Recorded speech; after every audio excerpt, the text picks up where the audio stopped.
Bienvenue dans le Manal Show, vous écoutez l'épisode 69 avec Guillaume Declercq.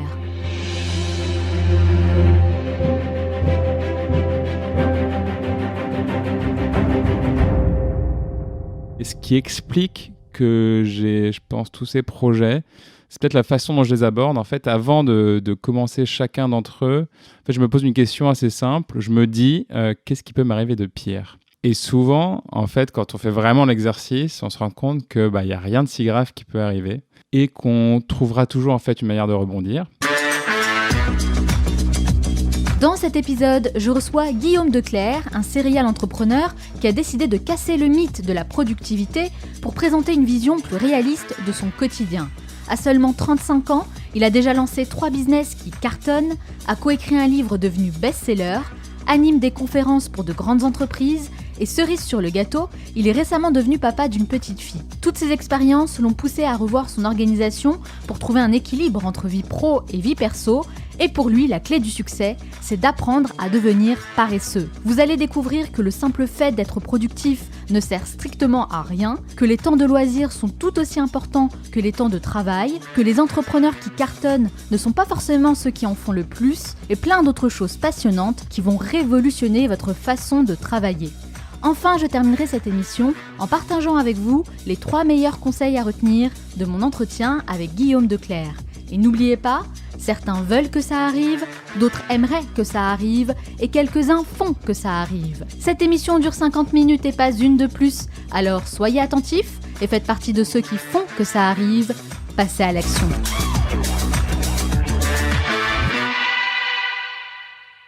Une excellente étude menée pour le Harvard Business Review démontre que le manque de temps est devenu la plus grande source de stress et d'anxiété dans notre société aujourd'hui. La situation est si grave qu'on peut même parler de famine. Apprendre à prioriser son temps est donc devenu indispensable. Mon invité d'aujourd'hui a bien compris cette problématique et s'est lancé dans une étude auprès de 300 startups à succès pour découvrir leurs secrets de productivité. Suite à cette enquête, il choisit de s'enfermer dans une maison pendant 3 jours avec ses 2 acolytes, Baodine et Jérôme Dumont, et il en sort un livre devenu best-seller, La 25e heure ou Comment gagner 1 heure par jour. Cofondateur de Merci Alfred, Hook et Loom, ce serial entrepreneur se lance sans cesse de nouveaux challenges et connaît beaucoup de succès dans tous ses projets, tout en ayant une approche différente du travail, de la productivité et de la gestion du temps. Il semblerait que l'avenir appartient à ceux qui travaillent moins. C'est dans le plus grand campus de start-up au monde, fondé par Xavier Niel, Station F, qu'il me reçoit aujourd'hui pour répondre à mes questions. Guillaume Declercq, bonjour. Bonjour. Merci d'avoir accepté mon invitation. Merci, c'est un honneur. Alors pour commencer, Guillaume, vous savez, je pose toujours la même question pour commencer toutes mes interviews. Pourquoi ? Pourquoi vous faites ce que vous faites aujourd'hui ? Alors pourquoi dans mon parcours, je dirais que ce qui est peut-être un peu original, c'est que une certaine forme de prise de risque, parce que j'ai pas mal de projets entrepreneuriaux. Et ce qui explique que j'ai, je pense, tous ces projets, c'est peut-être la façon dont je les aborde. En fait, avant de commencer chacun d'entre eux, en fait, je me pose une question assez simple. Je me dis, qu'est-ce qui peut m'arriver de pire ? Intéressant. Et souvent, en fait, quand on fait vraiment l'exercice, on se rend compte que y a rien de si grave qui peut arriver et qu'on trouvera toujours en fait une manière de rebondir. Au final, c'est ce que j'ai fait à chaque fois. Par exemple, dans l'écriture du livre, ça a été le cas. Mais c'est quoi alors exactement votre pourquoi, votre why, la raison pour laquelle vous réveillez chaque matin en vous disant « Ok, je suis super content de faire ce que je fais aujourd'hui ». Ce qui relie un peu tous les projets que j'ai pu avoir, depuis Merci Alfred jusqu'au livre, jusqu'à Loom, c'est un peu cette envie de partager peut-être ma philosophie, qui est une philosophie au global, je dirais, de moins mais mieux. C'est-à-dire que c'est toujours plus facile d'ajouter, de complexifier, c'est plus dur d'enlever, et je pense qu'aujourd'hui, c'est ce dont le monde a besoin. Ouais, c'est la philosophie less is more. Exactement. Minimaliste. Exactement, minimaliste. Et je pense que si aujourd'hui cette philosophie a autant de succès, c'est qu'il y a vraiment une raison fondamentale, c'est qu'on allait trop fort dans un sort et qu'aujourd'hui, il faut en revenir. Ouais, je suis totalement d'accord en tout cas avec cette philosophie. Et comme j'ai dit dans la présentation, vous me recevez ici à Station F. D'ailleurs, je vous remercie pour cet accueil. Alors, qu'est-ce que vous faites ici exactement ? Ici, je développe une entreprise qui s'appelle Loom. Loom, c'est une entreprise de mode responsable. Et nous, on a la particularité d'avoir construit une marque avec mon associé Julia qui est une marque assez militante parce qu'on pense qu'aujourd'hui, il y a urgence à changer la façon dont on achète des vêtements, dont on consomme. Il y a plein de chiffres qui sont très inquiétants. Et le problème fondamental aujourd'hui sur l'industrie textile, c'est la surproduction, la surconsommation. C'est-à-dire qu'on va toujours nous parler de problèmes un peu périphériques, mais parce que les grosses marques de fast fashion n'ont aucun intérêt à parler du vrai problème fondamental. Mais nous, c'est quelque chose qu'on dénonce un peu et on dit qu'il faut juste changer vraiment notre façon de consommer. Donc nous, en gros, Loom, on veut grandir, prendre des parts de marché pour faire diminuer la taille du marché. Et vous êtes installé ici à Station F pour pouvoir développer ce projet. Exactement. Donc Station F, c'est un super outil pour nous. Ouais, j'imagine. C'est quoi justement les côtés bénéfiques, les bons côtés d'être ici ? Côté bénéfique, c'est être au milieu d'un écosystème d'entrepreneurs qui ont des projets ou similaires ou éloignés, où il y a toujours des ponts qu'on peut créer. Ça donne aussi, quand on commence un projet, parfois une certaine légitimité d'être associé à un gros nom comme ça. C'est vrai, dès qu'on entend Station F, ça fait un peu plus sérieux. Exactement, ça nous aide pas mal avec les partenaires. On invite souvent nos fournisseurs de textiles nous voir à Station F quand ils passent à Paris. Et c'est un petit plus qui peut faire la différence aussi. Quand on veut travailler avec les meilleurs aussi, il faut se vendre. Bon, avant Station F, vous avez fait pas mal de choses, notamment une école de commerce, l'ESSEC. Ouais. Qu'est-ce que vous avez appris là-bas ? C'est un vrai sujet. Du coup, les études supérieures à l'école de commerce, on apprend des choses techniques, bien sûr,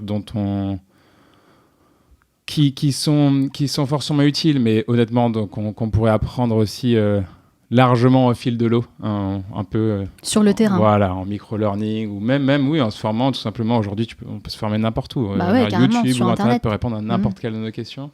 Donc, est-ce que c'est vraiment utile ? Ma question, c'est est-ce que ça vous a vraiment permis est-ce que ça vous a apporté en fait des choses positives pour votre business ?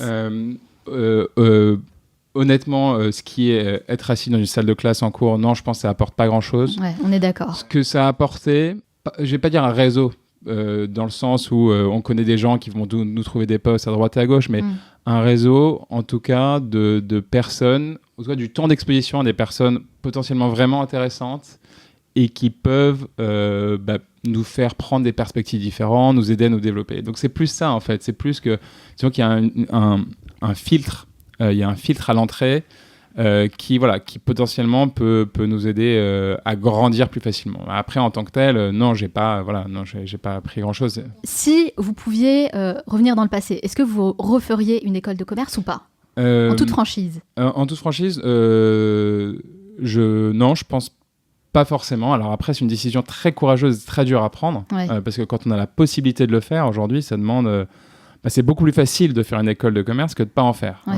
Et vous feriez quoi alors à la place ? Ce que j'ai fait, de toute façon, c'est une banalité énorme de dire ça, mais c'est vraiment en faisant qu'on apprend. Et donc oui, peut-être que j'aurais lancé des projets plus tôt, peut-être que j'aurais monté d'autres projets, je sais pas. Alors, vous êtes ce qu'on appelle un serial entrepreneur puisque vous avez lancé différents business. D'abord, Merci Alfred, un média digital lifestyle pour hommes. Puis Hook, une application mobile pour référencer les meilleurs bons plans en France. Et plus récemment, Loom, une marque de vêtements éthique. En plus de tout ça, donc vous trouvez le temps d'écrire un livre, La 25e heure, qui est aujourd'hui un best-seller puisqu'il s'est vendu à plus de 30 000 exemplaires, c'est ça ? Oui, c'est ça. Et dans ce livre, vous partagez plein de conseils pour améliorer sa productivité. C'est un livre que vous avez écrit à 6 mains avec Baodine et Jérôme Dumont. Alors, qu'est-ce qui vous a motivé à écrire ce livre au départ ? Moi, je parlais un peu de mon histoire personnelle au départ, où j'ai travaillé beaucoup, mais je me suis rendu compte on s'est rendu compte avec les co-auteurs qu'autour de nous, il y avait énormément de gens qui travaillaient beaucoup. Parce que c'est quelque chose de bien vu, travailler beaucoup. Exactement. Aujourd'hui, ça fait partie, ça fait presque partie des choses qu'on revendique. Dire je suis sous l'eau, c'est quelque chose qui est bien. Ouais. On s'en vante même dans les entreprises. Exactement. Il y a l'expression, vous savez, work hard, play hard. Voilà. Je dis souvent que les gens, ils laissent tomber le play hard, en fait. Souvent, oui, work hard, play hard, j'ai du mal à y croire aussi. Ouais. Non, je trouve que c'est... Là, on marche un peu sur la tête, puisque ça nous emmène aujourd'hui, ou ça emmène plein de gens au burn-out, qui est devenu presque un mot du langage quotidien aujourd'hui, ce qui est incroyable. Et le paradoxe, qui nous a amené aussi à écrire ce livre, c'est que si vous regardez la productivité, en fait. Alors, il y a la productivité industrielle, si vous voulez, celle qui est permise par les machines, qui a énormément augmenté et qui a en effet permis une forme de diminution du temps de travail, on va dire une population plutôt col bleu, qui travaillait peut-être jusqu'à 100 heures au 19e siècle, et aujourd'hui on travaille 35. Alors je dis pas que c'est un métier facile, mais en tout cas, la hausse de la productivité industrielle a eu un impact sur eux. Et nous, aujourd'hui, ce qui est hallucinant, c'est qu'on regarde qu'est-ce qui nous entoure. On a de plus en plus d'outils, que ce soit nos téléphones et nos ordinateurs, et pourtant, ce qui se passe, c'est l'effet contraire. Hein. Si on regarde la population de cadres, le temps de travail, lui, il a augmenté de un peu plus d'1 heure sur ces 10 dernières années. Ouais, vous dites d'ailleurs que les cols bleus sont devenus les cols blancs. Les cols bleus, c'était les ouvriers, les cols blancs, c'est les entrepreneurs, les businessmen, les salariés, quoi. Ouais, c'est ça, c'est intéressant. C'est un peu une inversion. Aujourd'hui, on est de la même façon qu'il y a des ouvriers du 19e qui étaient aliénés par leurs machines. Nous, on est aliénés par les nôtres. Ah oui, totalement. Et donc, on est un peu bloqué. Et du coup...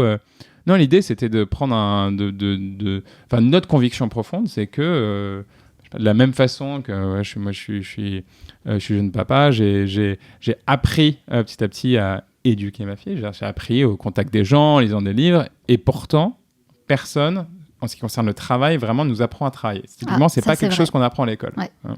Ça, c'est mon cheval de bataille en plus. Hein. Je le répète très souvent, il faut apprendre aux étudiants dès le plus jeune âge, en fait. Aux élèves, même en primaire, au collège, de commencer très jeune, parce que c'est vraiment travailler. C'est hallucinant aujourd'hui. Surtout dans notre monde aujourd'hui, je veux dire. Mais c'est impératif. Alors nous, on a, c'est marrant, certaines écoles qui aujourd'hui nous écrivent pour que éventuellement on monte des cours autour de ce sujet-là. Ça serait super. Voilà, super. Entre écrire et mettre en place, en France, il y a un gap. C'est-à-dire qu'il y a 5-10 ans de discussion et d'échanges par mail. En tout cas, il y a une prise de conscience, quoi. C'est qu'en effet, maintenant, on a plein d'outils qui nous poussent à faire des choses qu'on ne voudrait pas faire. Du coup, il faut apprendre à les maîtriser. Ouais. Donc c'est bien, mais nous notre conviction c'est qu'on peut tout simplement apprendre à travailler. Il suffit, c'est juste une question de méthode. Alors rien ne se fera du jour au lendemain. C'est des années de travail. C'est plus un état d'esprit qu'il faut avoir, apprendre à changer. Et l'objectif c'est dire tous ces gains d'efficacité que j'ai, il faut s'en servir non pas pour faire plus, mais pour faire moins. Alors vous avez changé votre manière de travailler. Hein. Concrètement, qu'est-ce que vous avez mis en place ? Quel changement vous avez apporté dans votre quotidien ? Un des premiers conseils qu'on nous a donné qui revient le plus, hein, c'est le pouvoir, l'impératif de dire non. Hein. L'art de dire non. Voilà, les gens ne disent pas non pour plein de raisons. Hein. Ils ont peur de vexer leur interlocuteur. Ils disent souvent oui, tout simplement parce qu'ils ne connaissent pas leurs objectifs. Hein. Au final, si on ne dit pas assez non, juste on va faire des choses qui ne sont pas intéressantes et surtout des choses qui ne sont pas des choses que nous devons faire, mais que les autres vous imposent de faire. Et faire ce que les autres vous imposent de faire, ce n'est pas votre objectif. Aujourd'hui, votre boîte mail, on peut la voir comme une sorte de to-do list géante dans laquelle le monde entier peut mettre quelque chose. Donc, il faut vraiment s'en protéger. Et de toute façon, dire non, ça fait de vous quelqu'un qui maîtrise ses journées et ses décisions. Et finalement, on respecte les gens qui ont cette capacité-là à prendre des décisions et à dire non. Bien sûr, on perd jamais rien à dire non, et même à son boss, hein, ce qui est souvent une remarque que les gens nous font. Mais moi, mon boss me dit si je peux pas lui dire non. Si, a priori, vous pouvez lui dire non, ou en tout cas, s'il refuse, c'est que c'est pas un bon boss et que vous pouvez partir. Alors moi, c'est ce que je conseille justement dans les workshops que je fais à destination de beaucoup d'entrepreneurs et de freelance. C'est en fait de dire non, d'expliquer et puis de proposer une solution. Une solution alternative, qui nous convient mieux, mais du coup, y a un terrain d'entente. Parce que dire non comme ça, brut, vous avez raison, en fait, c'est pas du tout productif, en fait, c'est pas proactif, on n'avance pas. Alors que si on propose une solution, là, c'est différent. La personne en face, en général, elle peut pas dire non, puisque de toute façon, il y a une solution. Exactement. Et en effet, c'est quelque chose dont on parle aussi dans le livre, en effet. Aide, force de proposition, même si la proposition n'est pas la plus pertinente, au moins il y a un effort qui fait que l'interlocuteur est obligé de nous respecter. Et en parlant d'apprendre à dire non, vous dites qu'il faut décliner au moins 20% des réunions. Alors, moi, je suis totalement d'accord avec cette idée, hein, Guillaume, soyons clairs. Mais il faut dire que faire des réunions, j'ai quand même l'impression que c'est l'activité favorite des Français dans les entreprises. Donc, comment on s'y prend ? Je trouve qu'il faut avoir une loi intéressante en tête qui s'appelle la loi de Parkinson. Et la loi de Parkinson, c'est une loi qui était au départ valable dans l'administration publique anglaise, je crois, et qui disait que le temps de travail, petit à petit, s'étalait jusqu'à occuper tout le temps qui lui était alloué. Donc, forcément, si vous faites de nombreuses réunions, et des réunions longues, vous allez toujours trouver quelque chose à y faire. Donc la première chose, c'est que n'importe qui peut déjà diviser par 2 son temps de réunion. On peut prendre le temps par défaut qui est 1 heure, on peut mettre une demi-heure, et puis on peut largement réduire aussi le nombre de ces réunions. Il y a plein de choses qui ne doivent pas être faites en réunion. Non, mais vous savez quoi, Guillaume, quand j'étais en entreprise, quand j'étais salarié, parfois il m'arrivait de participer à des réunions qui duraient plus de 1 heure, 2 heures, moi je ne pouvais plus en fait. Ouais. Et souvent je partais. Je leur disais, mais moi en fait j'ai d'autres choses à faire et je peux pas rester 2 heures à écouter tout le monde parler, ça n'a aucun intérêt. Et je me suis rendu compte que finalement, il n'y a rien de productif qui sort de tout ça. On fait des réunions pour parler, pour échanger, pour montrer que voilà, on a fait telle chose ou telle chose. C'est juste pour se montrer. Exactement. Dans le fond, il n'y a pas vraiment d'avancée. Et ça rend dingue. Franchement, ça rend dingue. Exactement. Et c'est terrible d'avoir ce sentiment-là que vous partagez en réunion, parce que justement, la réunion, quand même, étymologiquement, hein, c'est le fait qu'on doit tous être ensemble, et ça doit être un moment positif, ça doit être un moment de partage. Donc, il faut d'autant plus réduire ce temps de réunion qu'on a envie que ce soit un moment ensemble, presque un moment de célébration, où on partage quelque chose, où on réfléchit, où on brainstorm, où il se passe vraiment quelque chose. Donc ouais, il y a une urgence à faire. C'est pas normal que les gens se sentent mal en réunion. Bah déjà, il faut diminuer le nombre de participants, on est d'accord. Hein.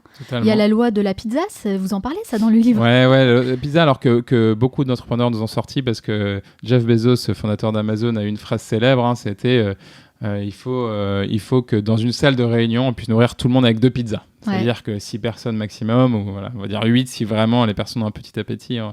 Mais du coup... c'est pas mal ça pour c'est bien, se rappeler. Voilà. Nous, on a cette règle-là. On dit souvent dans une réunion, il faut 0 retard, il faut un seul écran, il faut ensuite avoir 2 pizzas et 30 minutes maximum. Donc voilà, ça c'est déjà pas mal pour vous aider, vous qui nous écoutez, à organiser vos prochaines réunions. À afficher sur les portes de réunion.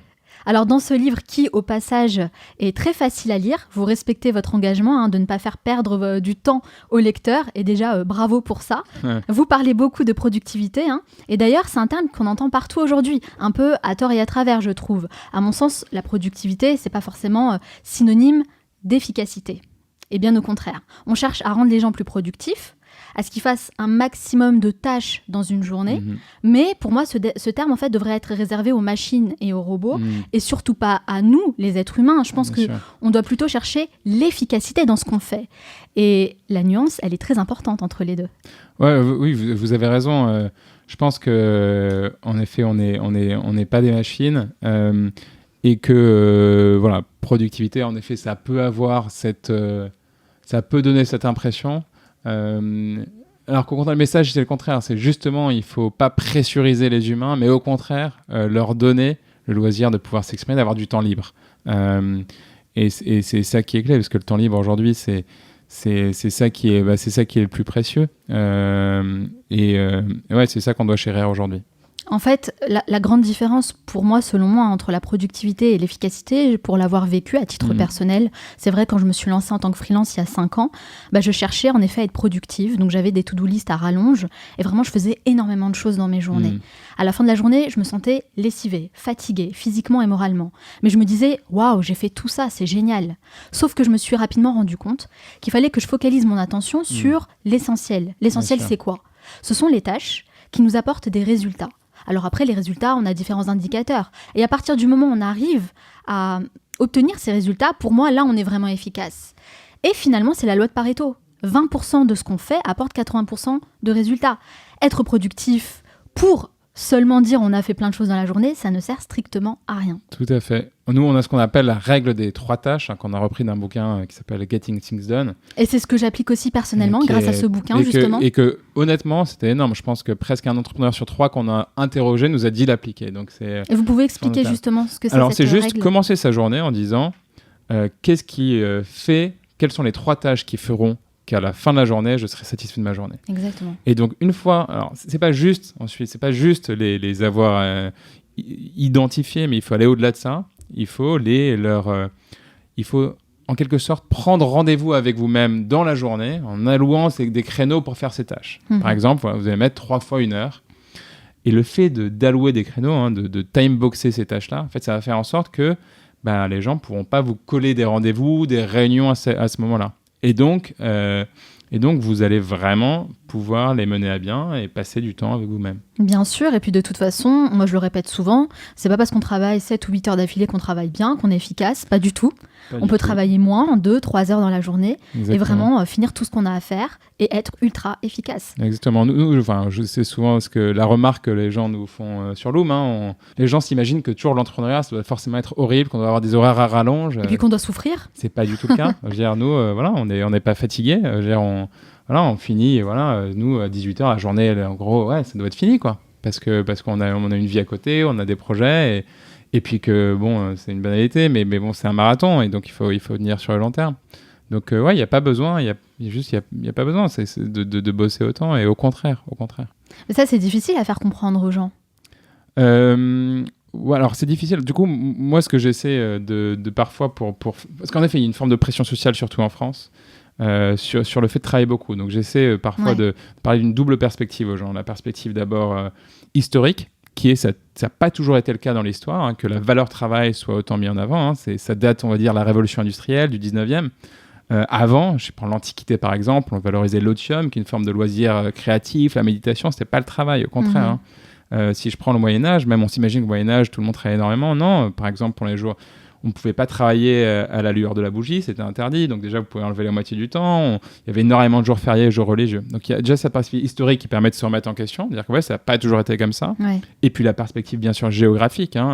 Quiconque a passé un peu de temps, par exemple, en Europe du Nord, voit que c'est pas du tout la même chose, la même mentalité. Ah non, mais là-bas, faire des heures sup, c'est super mal vu. C'est très mal vu, c'est un signe de désorganisation. Exactement. Si vous finissez il faut prendre du temps pour sa famille et sa vie privée, exactement, en fait. Que ce soit au Danemark, en Finlande, même en Allemagne. C'est évident. Ouais. C'est évident. Je crois qu'il y a un chiffre, je crois que c'est aux Pays-Bas, c'est 50% des gens sont à temps partiel. Alors, c'est peut-être à temps partiel 4 jours sur 5, mais ça donne quand même une idée. Et c'est du partiel choisi, quoi. Donc, et même le télétravail là-bas, il est beaucoup plus accepté. Exactement. Donc, c'est dingue de se dire que c'est des pays qui sont pas très loin de la France. Enfin, je veux dire, 2-3 heures, et ça va. Et des pays qui sont aussi développés que le nôtre, voire plus développés. Donc, ça donne à réfléchir. C'est clair. Il faut peut-être s'en inspirer et se poser les bonnes questions.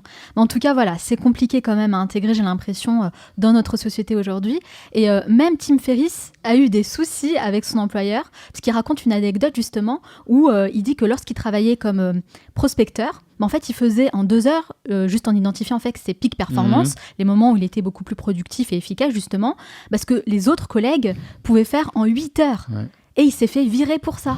C'est incroyable. Ouais. C'est là qu'on voit que le rôle du manager est essentiel et on doit avoir un rôle d'exemplarité, quoi. C'est-à-dire qu'on doit vraiment...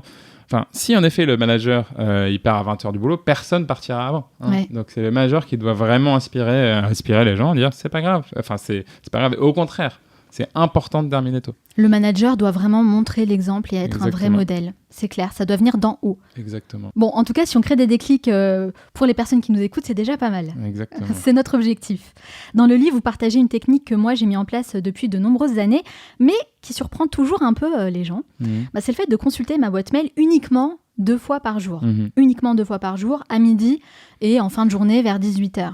Et je pense que c'est super important d'en parler parce que les gens passent leur vie en fait à checker leur boîte mail.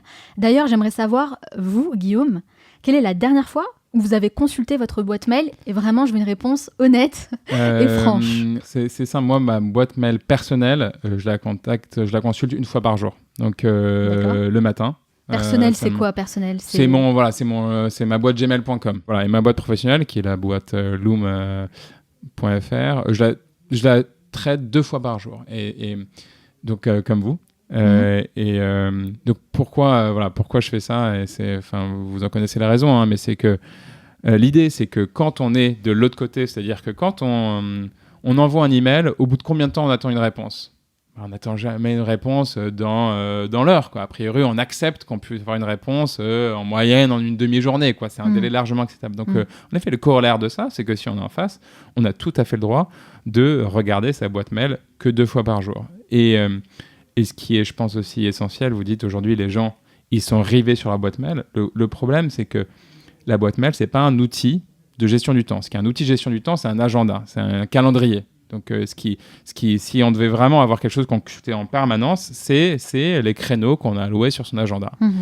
Donc, autant pour le coup, je pense qu'il faut avoir avoir une consultation réduite de sa boîte mail. Par contre, l'agenda, s'il y a un vrai agenda qui est bien managé, on doit avoir pas mal de créneaux au final, mais pas des créneaux qui sont des réunions avec les autres, des rendez-vous avec les autres, mais qui sont un peu des time box du temps qu'on doit nous passer sur nos projets personnels. Et encore une fois, le fait de checker ses mails à chaque notification, ça veut dire en fait finalement que votre journée et votre temps est géré par les autres. Et la raison pour laquelle moi je commence à checker mes mails qu'à partir de midi, pas avant, c'est parce qu'en fait je me suis rendu compte que déjà se réveiller et regarder sa boîte mail, franchement c'est chaud, faut vraiment arrêter de faire ça. Je crois qu'on a quand même d'autres manières beaucoup plus sympathiques de commencer sa journée, n'est-ce pas ? De ne pas donner son temps aux autres, mais plutôt à soi-même, ça c'est très important. Hein. Mais aussi parce que même si je regarde le mail et que j'y réponds pas, il y en a beaucoup qui vont penser ça, mais moi je regarde et je réponds pas. Ouais, mais ça reste dans un coin de ma tête. Et je ne fais qu'y penser en fait finalement. Et du coup, c'est des petits parasites comme ça qui nous bouffent un peu l'esprit et c'est vraiment contre-productif. Donc moi, je commence à midi, après je check en fin de journée et franchement, ça fonctionne super bien. Il n'y a aucun souci. Comme vous dites, les gens peuvent attendre une demi-journée. Il n'y a pas mort d'homme en fait. Non. Donc vraiment, faut se déculpabiliser par rapport à ça. Moi, ce que j'appelle le nuage noir de pensée qui nous pollue. Et c'est pire si on regarde un email le dimanche après-midi, c'est-à-dire qu'on va ouvrir une tâche non achevée dans sa tête. Bien sûr, on n'a pas les outils ou l'opportunité pour y répondre, pour résoudre le problème. Donc ça nous pollue juste le week-end, alors qu'on aurait pu regarder le lundi matin tranquillement. Mais carrément. Bon, on évite alors le mail le dimanche après-midi. On évite. Alors on le sait, vous avez énuméré plein de choses qui aident justement à gagner plus de temps dans la journée. Il y a beaucoup de monde aussi qui parle de déléguer les tâches. Hein. Tim Ferriss en parle dans son livre La semaine de 4 heures. Olivier Roland aussi, dans Tout le monde n'a pas eu la chance de rater ses études. Et vous aussi, Guillaume, dans la 25e heure. Alors, c'est bien beau sur le papier, mais la réalité, c'est quoi ? C'est que ça coûte de l'argent finalement de déléguer et d'avoir des personnes pour faire notre travail à notre place. Donc comment on fait lorsqu'on est freelance ou entrepreneur, qu'on vient de se lancer et qu'on n'a pas une thune ? Et alors là, je vais aller un peu pas contre ce que je dis, mais c'est complémentaire. C'est-à-dire qu'on peut bien sûr déléguer, mais il y a aussi parfois une manière intéressante de faire. C'est-à-dire que nous, typiquement, là, on devait par exemple gérer notre service client sur Loom, où il y a forcément pas mal de demandes, des échanges, des retours, des questions, énormément de choses. Et le fait justement de ne pas déléguer, on aurait pu bien sûr recruter un stagiaire comme font plein de gens, mais je pense qu'on s'est dit, déjà c'est pas très intéressant comme boulot de stagiaire que de faire que ça, de gérer des échanges, des retours. Mais surtout on s'est dit, on va essayer de trouver une manière différente de faire. En fait, ce qu'on a fait, c'est juste qu'on s'est posé concrètement, on a dit, comment toutes ces tâches qui sont finalement des tâches pas très intéressantes et pas très haute valeur ajoutée, comment on va faire pour les automatiser. Et en fait, on a mis en place tout un système interne d'automatisation aujourd'hui de tous nos échanges, de tous nos retours, qui finalement nous donne un gros avantage par rapport à plein de gens. Alors ça se présente comment le système aujourd'hui, il y a plein de gens qui ont encore dans la startup, il faut toujours avoir ce qu'on appelle un CTO, un directeur informatique. Nous, on a fait le choix de pas en avoir parce que je pense qu'on est à un moment, alors peut-être que ça concerne pas tous les types d'activités, mais je pense qu'on a un moment quand même charnière où aujourd'hui les outils, ce qu'on appelle les SaaS, les logiciels en ligne, ont atteint un tel niveau de maturité qui sont en général extrêmement performants et qu'il suffit de les faire dialoguer entre eux pour se créer un système informatique très pertinent. Et donc nous, ce qu'on a fait, on a aujourd'hui plein d'outils géniaux que vous connaissez tous, depuis Shopify pour faire du e-commerce jusqu'à Typeform pour faire des formulaires, et on essaie juste de les faire dialoguer entre eux. Alors il y a plein d'outils pour ça, il y a un outil qui est assez connu qui s'appelle Zapier, peut-être que vous connaissez, qui permet de faire de dialoguer les tâches entre elles. Nous on a un autre que je trouve un peu plus puissant. Vous parlez de tout ça d'ailleurs dans le livre. Ouais, voilà, on en parle. Nous on a un autre dont on ne parle pas dans le livre parce qu'il est assez récent, qui s'appelle Integromat, qui est un peu plus puissant, et aujourd'hui l'ensemble de notre système comme on dit back-office ou back-end est basé là-dessus, et il est extrêmement performant et extrêmement flexible. C'est-à-dire qu'aujourd'hui, si je veux changer quelque chose, ça me prend à peu près 1 minute et j'ai pas besoin de briefer quelqu'un à l'informatique pour faire ce changement-là. Et donc pour revenir, du coup, d'où la discussion est partie, finalement là, c'est le fait de se dire, je vais pas déléguer, je vais faire, qui nous a fait changer et réfléchir à ça. Et je dirais aussi autre chose, toujours pour connaître sur les services clients, il y a des choses qu'il ne faut pas déléguer. Et ce qu'il ne faut pas déléguer, c'est le fait d'être en contact frontal avec ses clients. C'est-à-dire que ça, je suis d'accord. Si demain un client vous dit je sais pas, ce pulibouloche. Si c'est le stagiaire SAV qui vous dit « Ah, tu sais qu'il y a 1% des clients qui nous ont montré que le pull bouloché, vous en foutez. » Par contre, si vous-même, vous avez répondu à 10 personnes qui vous ont montré une photo du pull et qui ont dit « Ça fait toute la bouloche », différence. ça veut dire que vous faites quelque chose. Vous appelez votre fournisseur et voilà. Donc, l'expérience n'est pas la même déjà, parce qu'on se sent beaucoup plus considéré quand on est client. Exactement. Et puis oui, on a connaissance des vrais problèmes et du coup, on peut vraiment agir pour solutionner ces problèmes. C'est totalement, ouais. Après, ouais, voilà, on se est responsabiliser. On est juste des humains et on a besoin de ça, quoi. Et c'est l'interaction avec les autres qui nous fait changer. Ouais. Donc, si j'ai bien compris, finalement, vous avez trouvé comme solution de déléguer à des machines plutôt qu'à des êtres humains, c'est ça ? Alors, sur les tâches qui sont à faible valeur ajoutée et pas intéressantes pour aucune personne, oui. Voilà. En plus, c'est moins cher, j'imagine. Voilà. Exact. Et après, oui, j'imagine, oui, sur le long terme, forcément, c'est moins cher. Et c'est ça. Et donc, ça sur une partie. Puis après, sur la partie, justement, des choses à haute valeur ajoutée où il y a besoin des humains, bah là, pour l'instant, c'est nous. Et demain, bien sûr, ça sera les gens qu'on va recruter. Mais en tout cas, je pense que... Ouais, je pense qu'aujourd'hui, oui, l'armée de stagiaires dans une entreprise, c'est pas quelque chose qui est efficace et qui est intéressant pour personne, ni pour les managers, ni pour les stagiaires. En tout cas, c'est super intéressant.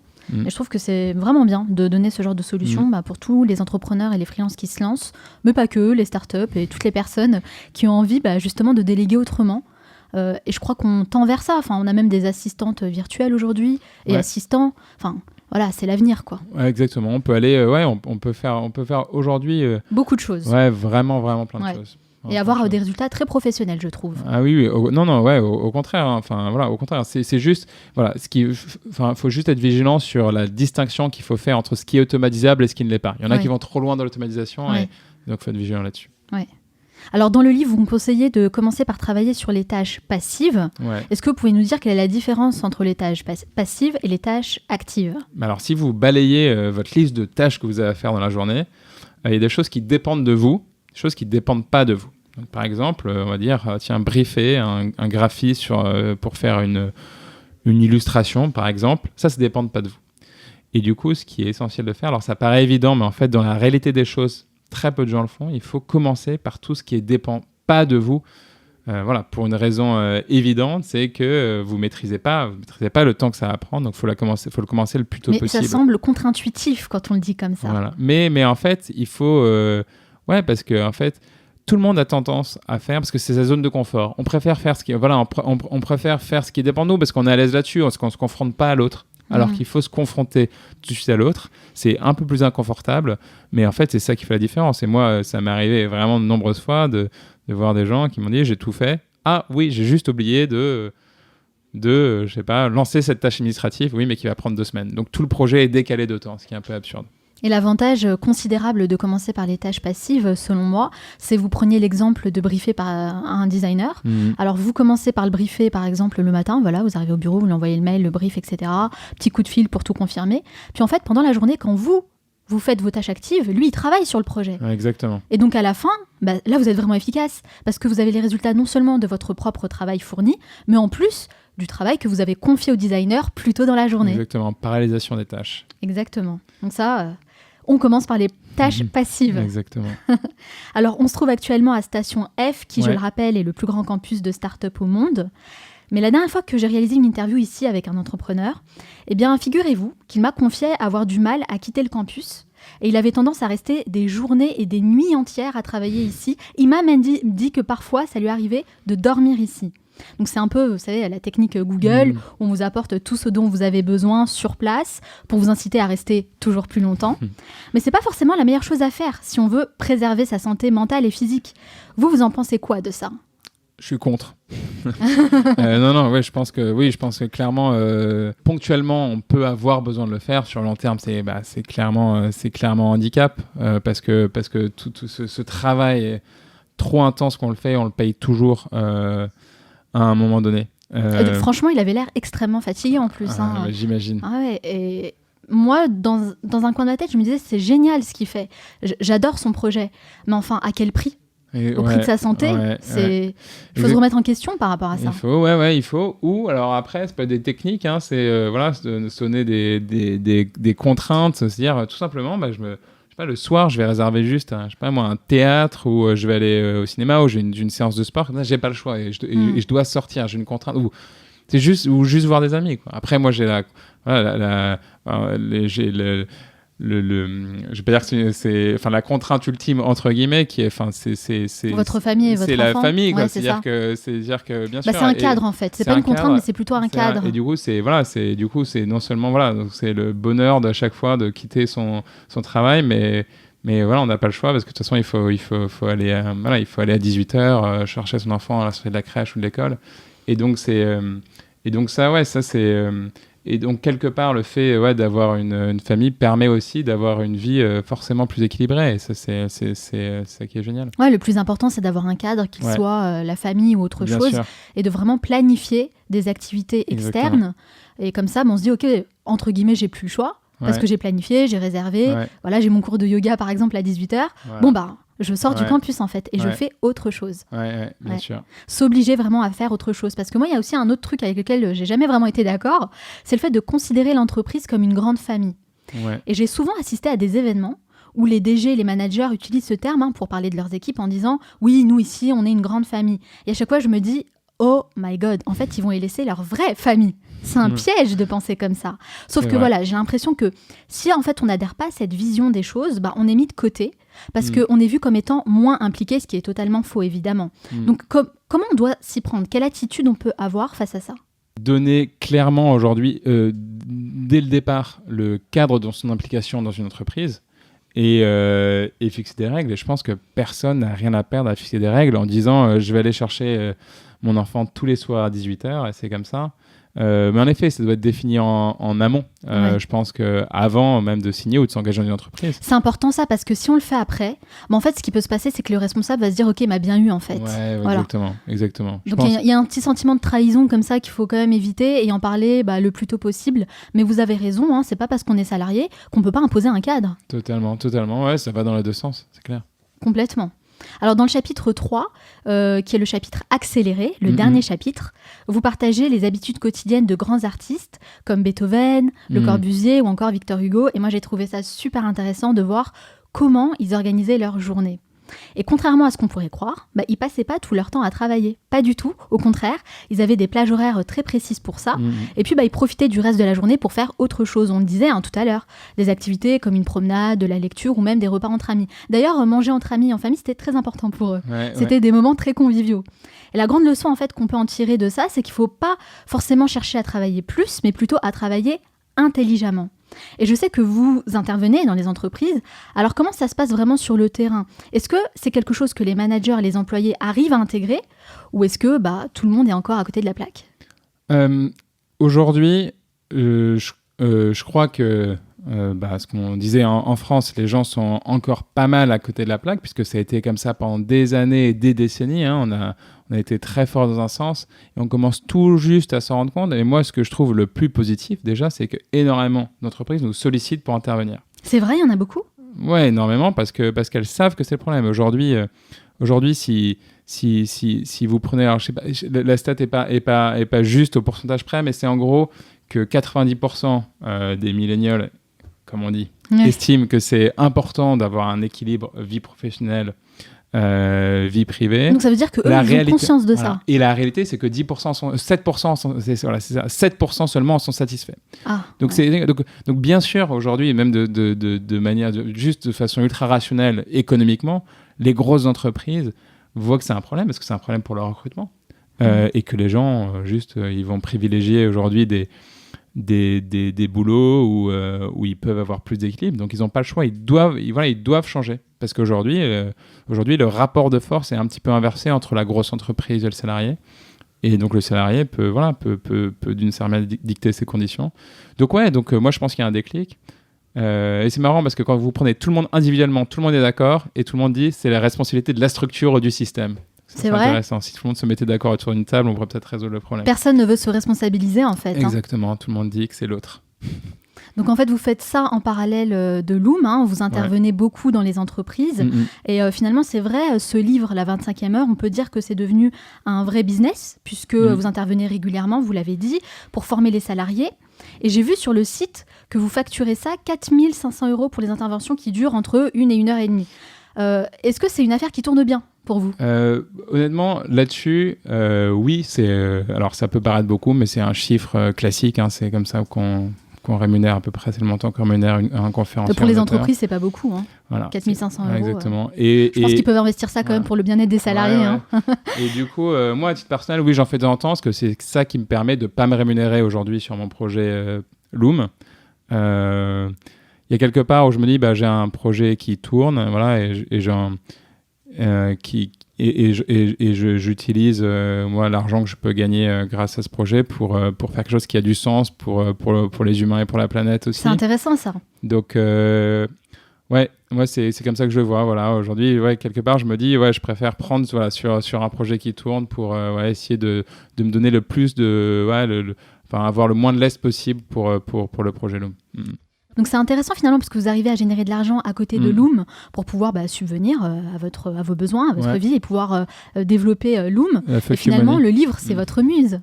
Ouais, c'est d'une certaine manière, oui, c'est quand je parlais du matelas financier qui permet de faire des choses au tout début de l'interview, qui permet de faire des choses, de prendre des risques, c'est typiquement ça, quoi. C'est vrai que ça permet de prendre des risques ailleurs.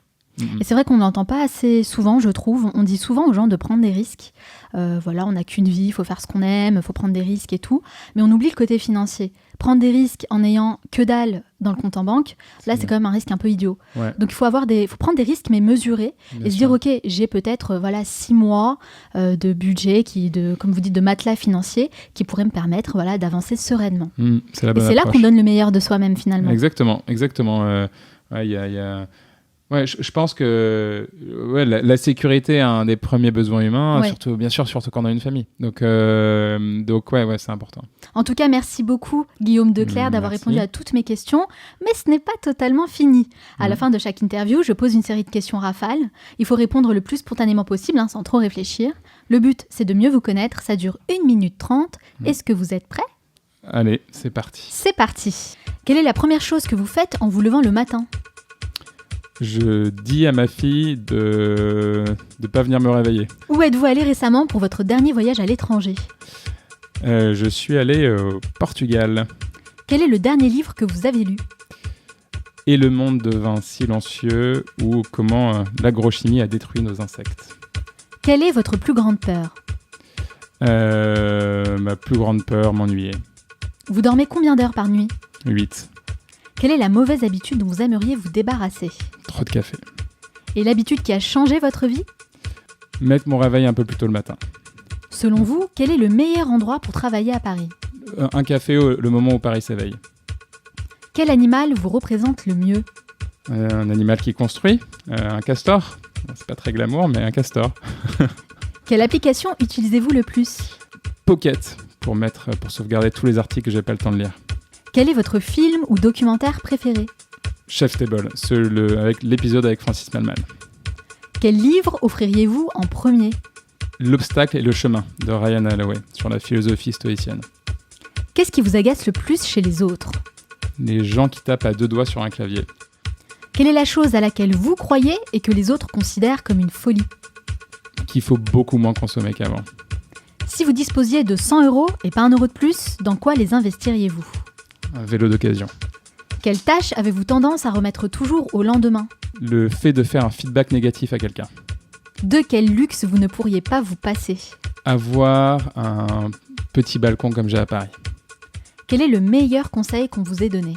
Si tu as une mauvaise journée, prends un whisky le soir et tout ira mieux le lendemain matin. Quelle est la dernière chose que vous faites avant de dormir ? Je lis 3 pages et je laisse tomber mon livre.